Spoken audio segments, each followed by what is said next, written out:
कुछ अजीबोगरीब क्रिएचर्स निकलकर शहर की तरफ बढ़ रहे हैं और उन्हें पैरासाइट्स का नाम दिया गया है। फिर हम एक आदमी को देखते हैं जो कि अपने कमरे में सोया होता है और उनमें से एक पैरासाइट रेंगता रेंगता उसके कान के अंदर चला जाता है। वो आदमी बहुत तड़पता है और उसके बाद फिर से नॉर्मल होकर सो जाता है। अब हमें एक लड़का दिखाया जाता है जिसका नाम शिंची था। वो रात को अपने कमरे में हेडफोन्स लगाकर गाने सुन रहा होता है। वो पैरासाइट उसके कान में घुसने की कोशिश करता है लेकिन उसे घुसा ही नहीं जाता। अब वो उसके नाक के पास चला जाता है। शिंची को खारिश होती है तो वो समझता है कि वो एक कीड़ा है, तो वो उसे पकड़कर दूर फेंक देता है। वो उसको मारने के लिए आगे बढ़ता है लेकिन तभी वो पैरासाइट उसके हाथ पर काट कर उसके हाथ के अंदर चला जाता है। तभी उसकी मॉम भी वहाँ पर आ जाती है तो वो उनसे कहता है कि देखें, मेरे हाथ में कुछ चला गया है। और जब उसकी मॉम उसका हाथ देखती है तो वो बिल्कुल ठीक होता है। अब अगली सुबह हमें दिखाया जाता है कि शिंची नाश्ते की टेबल पर बैठा होता है तो उसे अपने हाथ में बहुत अजीब फील होता है। और फिर दूसरी तरफ हमें वो आदमी दिखाया जाता है जिसके कान में स्टार्टिंग में एक पैरासाइट चला गया था। वो अपनी बीवी के सामने आकर खड़ा होता है और अपना मुंह खोल लेता है। उसका मुंह बहुत ही खौफनाक और बहुत ही बड़ा था और वो अपनी बीवी का सर अपने मुंह में लेकर अपना खौफनाक मुंह बंद कर लेता है और ये सब उसी पैरासाइट की वजह से हो रहा था। फिर हमें शिंची दिखाया जाता है जो कि स्कूल जाते हुए रास्ते में अपनी दोस्त से मिलता है। वो भी उसमें काफी अजीब हरकतें नोट करती है और जब वो स्कूल पहुंच जाता है तब भी उसके साथ बहुत कुछ अजीब हो रहा था,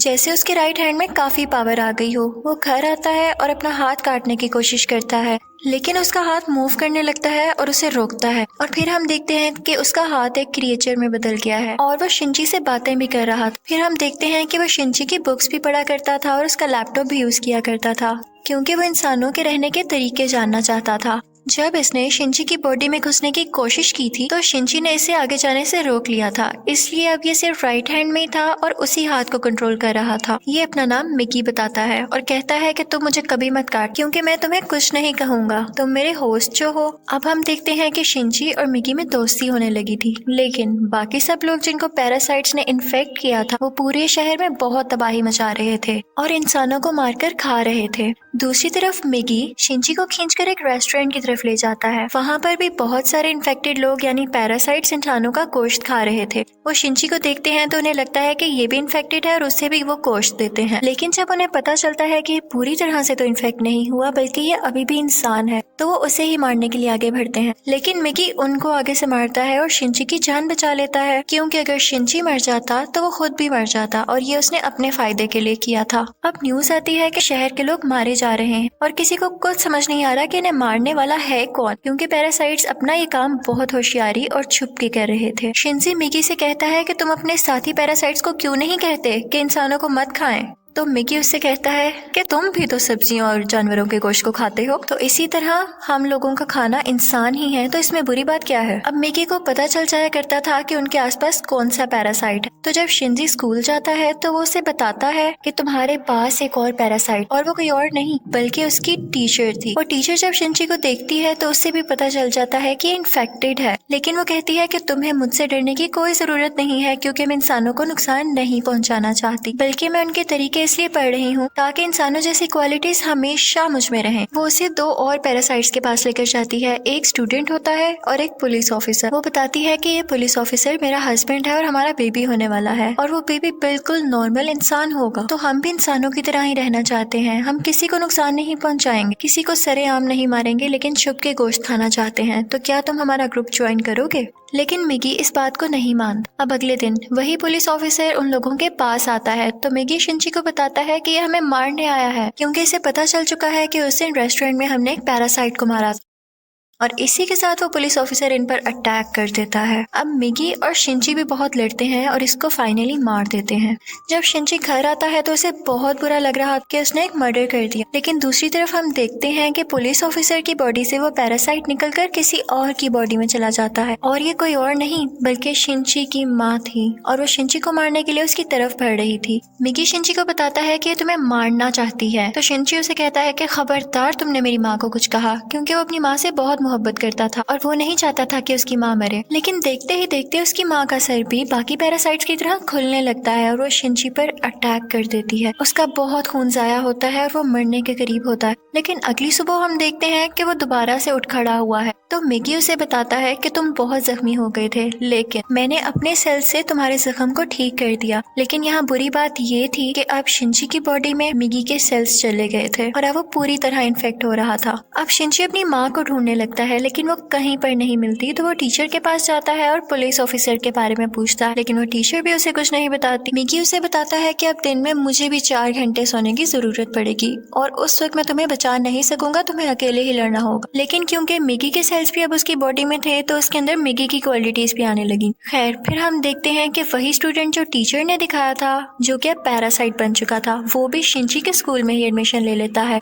वो शिनची का दोस्त बनने का ड्रामा करता है, लेकिन आहिस्ता आहिस्ता सबको पता चल जाता है कि वो पैरासाइट है और फिर वो स्टूडेंट इन सब को मार देता है। इसके बाद वो शिनची की दोस्त को भी मारने भरता है, लेकिन शिनची अपनी दोस्त को उठाकर बिल्डिंग से जंप लगा देता है। अब वो टीचर वहाँ पर आती है और वो चाहती थी कि स्टूडेंट मर जाए, क्योंकि इसकी वजह से उसका राज भी खुल सकता था। वो वहाँ पर ब्लास्ट करती है, लेकिन उसे कुछ नहीं होता और फिर पुलिस वहाँ पर आ जाती है, लेकिन वो पुलिस को भी मार देता है। अब मिगी शिनची को बताता है कि वो बिल्डिंग की छत पर है और शिनची दूसरी बिल्डिंग की छत पर जाकर उसे एरो से मार देता है। और उसके बाद वो टीचर के पास जाता है और उस पुलिस ऑफिसर का एड्रेस पूछता है, जो कि पैरासाइट था, और टीचर अब उसे एड्रेस दे देती है। उस पुलिस ऑफिसर का पैरासाइट अब भी उसकी माँ के अंदर था। लेकिन यहाँ पर मिगी के सोने का टाइम हो जाता है, तो इसका मतलब ये था कि शिनची को यहाँ पर अकेले ही लड़ना था। उस पैरासाइट को खत्म करने के लिए जैसे तैसे करके वो उसकी गर्दन काट देता है, जिसके बाद उसकी माँ और वो पुलिस ऑफिसर दोनों मारे जाते हैं। फिर हम देखते हैं कि शिनची अपनी दोस्त से हॉस्पिटल मिलने जाता है। वो बातें कर रहा होता है कि मैं एक एक करके सब पैरासाइट्स को मार दूंगा, कि तभी हम देखते हैं कि कोई उनकी पिक्चर्स ले रहा है और वो कोई जासूस था। और यहाँ पर ही इस मूवी का पार्ट 1 खत्म हो जाता है और अब मैं आपको एक्सप्लेन करूंगी इस मूवी का पार्ट 2। अब पार्ट 2 में उस इंसिडेंट के कुछ महीनों बाद का टाइम दिखाया गया है, जब आर्मी को पता चल जाता है कि इस शहर में कोई पैरासाइट्स हैं जो लोगों पर अटैक कर रहे हैं और वो लोगों को बचाना चाहते थे। फिर वो जेल से एक सीरियल किलर को लाते हैं जो पहचान सकता था कि पैरासाइट कौन है और नॉर्मल ह्यूमन कौन है। उसके सामने एक एक करके लोग लाए जाते हैं तो वो सबको नॉर्मल कह देता है, लेकिन जब उसके सामने शिनची आता है तो वो सोच में पड़ जाता है और काफी सोचने के बाद कहता है कि ये भी नॉर्मल है। अब शिनची जब घर जा रहा होता है तो मिगी उसे बताता है कि हमारे बहुत पास एक पैरासाइट है और वो पास की एक बिल्डिंग में जाते हैं जहाँ पर वो पैरासाइट एक इंसान का गोश्त खा रहा होता है। जब वो पैरासाइट शिनची को देखता है तो उसकी तरफ बढ़ता है, लेकिन मिगी इसे मार देता है। फिर अचानक उसे फील होता है कि जैसे उसके पीछे कोई है और ये कोई और नहीं बल्कि वही आदमी था जिसने पार्ट 1 के एंड में शिनची और मिगी की पिक्चर्स ली थी। और फिर हमें शहर का मेयर दिखाया जाता है जो कि पैरासाइट्स की फेवर में बोलता और बहुत बुरा आदमी था, और वो टीचर भी उसके साथ मिली हुई थी। और अब हम देखते हैं कि उस टीचर का बेबी भी हो चुका था जो कि बिल्कुल नॉर्मल ह्यूमन था। वो मेयर जान गया था कि शिनची पैरासाइट्स को मार रहा है, तो वो भी उसे मारना चाहता था, लेकिन टीचर उसे मना कर देती है। वो कहती है कि मिगी और शिनची आपस में जुड़े हुए हैं, तो मैं देखना चाहती हूँ ये कैसे एक साथ रहते हैं, और अगर तुम शिनची को मारोगे तो हमारा पैरासाइट मिगी भी मर जाएगा। और इसीलिए उसी ने शिनची के पीछे वो जासूस भेजा था ताकि वो उस पर नजर रख सके। शिनची एक दिन चल रहा होता है कि उसे फिर से फील होता है कि उसके पीछे कोई है। वो जासूस उसकी सारी बात सुनता है और उसे कहता है कि तुम्हें अपने बारे में पुलिस को बता देना चाहिए। तो शिनची उससे कहता है कि नहीं, पुलिस में भी बहुत सारे पैरासाइट्स भरे पड़े हैं। उसे यहाँ पता चल जाता है कि इस जासूस को टीचर ने उसके पीछे लगाया है। तो वो टीचर के पास जाता है और कहता है ये तुम सब क्या कर रहे हो, ये करना बंद क्यों नहीं कर देते हो। तो टीचर उससे कहती है तो तुम हमारे साथी पैरासाइट्स को क्यों मार रहे हो, वो सिर्फ अभी इंसानों को खाना सीख रहे हैं और कुछ देर बाद वो उनको मारना भी बंद कर देंगे।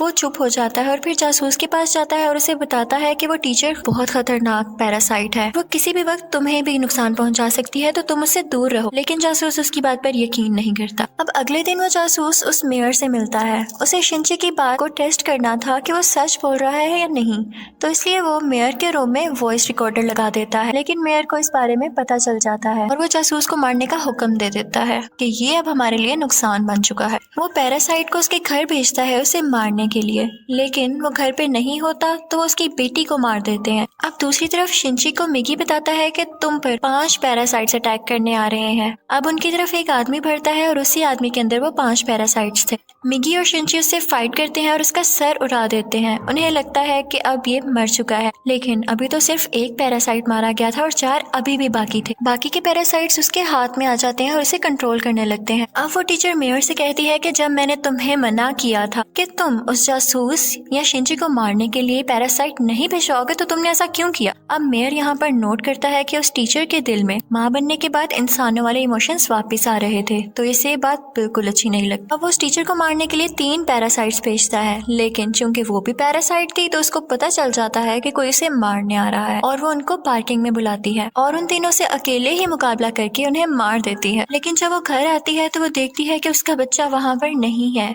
और उसे एक नोट मिलता है जिस पर लिखा होता है कि तुम्हारा बच्चा मेरे पास है और ब्रिज पर मुझसे मिलने आओ। इनफैक्ट वो नोट उस जासूस का था। वो अपनी मरी हुई बेटी का बदला लेना चाहता था टीचर के इस बेबी को मारकर। वो टीचर घबराते हुए शिंची को भी अपने साथ वहाँ लेकर जाती है, तो शिंची उस जासूस को बताता है कि तुम्हें इसे मारकर कुछ नहीं मिलेगा क्योंकि ये बेबी एक नॉर्मल इंसान है। इसी दौरान आर्मी भी वहाँ पर आ जाती है और उन्हें पता चल जाता है कि मेयर ने अपनी बिल्डिंग के अंदर बहुत सारे पैरासाइट छुपाए हुए हैं। अब वो बिल्डिंग से एक एक करके लोगों को निकाल रहे थे और उनमें से जो पैरासाइट था वो उसको शूट करते जा रहे थे। सीरियल किलर भी वहीं पर था और फिर हम मेयर को स्पीच करता हुआ देखते हैं जो बता रहा होता है कि असली मॉन्स्टर्स तो इंसान है जो कि पैरासाइट्स को बिला वजह मार रहे हैं। तो वहाँ पर बैठे हुए आर्मी के सब लोग उसे शूट कर देते हैं जिससे उसकी डेथ हो जाती है। तभी वो सीरियल किलर चिल्लाने लगता है कि ये इंसान था, ये तो बस पैरासाइट्स का साथ दे रहा था। लेकिन जब वो पीछे मुड़ के देखते हैं तो वही आदमी उनके पीछे खड़ा होता है जिसके अंदर 5 पैरासाइट्स थे। सब उसे शूट करते हैं लेकिन उसे कुछ नहीं होता। फिर हम देखते हैं कि जासूस उस बच्चे को फेंकने ही वाला होता है। टीचर जब ये देखती है तो अपने बच्चे को बचाने के लिए उसे मजबूरी में पैरासाइट बनना पड़ता है। वो अपना एक हाथ निकालकर जासूस की चेस्ट में घुसा देती है जिसकी वजह से सबको पता चल जाता है कि वो एक पैरासाइट है। पुलिस उस पर मुसलसल शूट करने लगती है और वो जान गई थी कि अब उसकी जान नहीं बच सकती, तो वो अपना बेबी शिंची को पकड़ाने आती है। जैसे ही वो बेबी शिंची को पकड़ाती है बहुत ज्यादा गोलियां लगने की वजह से उसकी फौरन डेथ हो जाती है।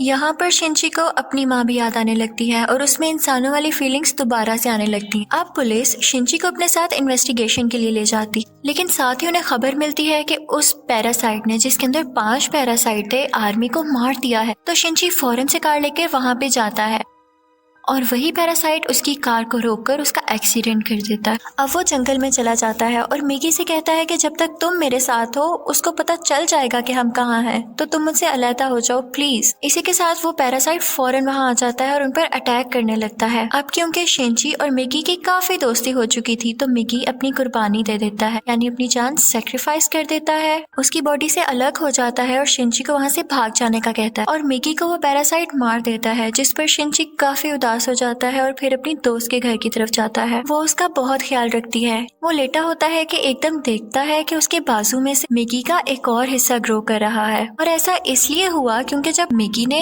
अपने बॉडी सेल्स से उसकी बॉडी को ठीक किया था तो मिगी के सेल्स भी तो उसकी बॉडी में आ गए थे, इसलिए वो चाहता तो दोबारा ग्रो कर सकता था। शिंची को फील हो गया था कि अब ये दोबारा आ रहा है तो उस पैरासाइट को दोबारा से पता चल जाएगा कि मैं कहाँ हूँ, तो अपनी दोस्त की जान बचाने के लिए उसको बाय कहकर वहाँ से चला जाता है। लेकिन जैसे वो बाहर जाता है तो वो पैरासाइट उसे पकड़ लेता है, लेकिन एक फैक्ट्री में पहुंचकर शिंची एक केमिकल रोड उसकी बॉडी में घुसा देता है, लेकिन उसे कुछ नहीं होता। तो वो कहता है कि तुम मुझे क्या समझ रहे हो, मैं तो तुम्हें मारकर बाकी इंसानों को भी मार दूंगा और फिर मैं और बाकी पैरासाइट्स इस दुनिया पर रूल करेंगे। वो उसे मारने ही वाला होता है कि मिगी फौरन से उसकी बॉडी में दोबारा ग्रो कर जाता है और उस पैरासाइट पर अटैक कर देता है। इसी के साथ उसकी बॉडी में कुछ होने लगता है और वो तड़पने लगता है। तो मिगी शिंची को बताता है कि जिस रोड से तुमने इसको मारा उस पर बहुत केमिकल्स लगे हुए थे और अब पैरासाइट्स इसकी बॉडी में नहीं रहना चाहते और एक एक करके सब पैरासाइट्स उसकी बॉडी छोड़ देते हैं और अब सिर्फ उसकी बॉडी का ढांचा बाकी रह गया। तो शिंची वो उठाकर नीचे आग में फेंक देता है जिससे फाइनली उसकी डेथ हो जाती है। अब हमें काफी दिन बाद का टाइम दिखाया जाता है जब सब कुछ नॉर्मल हो चुका है। तो मिगी शिंची से कह रहा होता है कि अब जैसा कि इस दुनिया में कोई भी पैरासाइट नहीं रहा तो हमें भी साथ नहीं रहना चाहिए, मैं तुमसे अलग हो जाऊंगा। लेकिन शिंची उसे मना कर देता है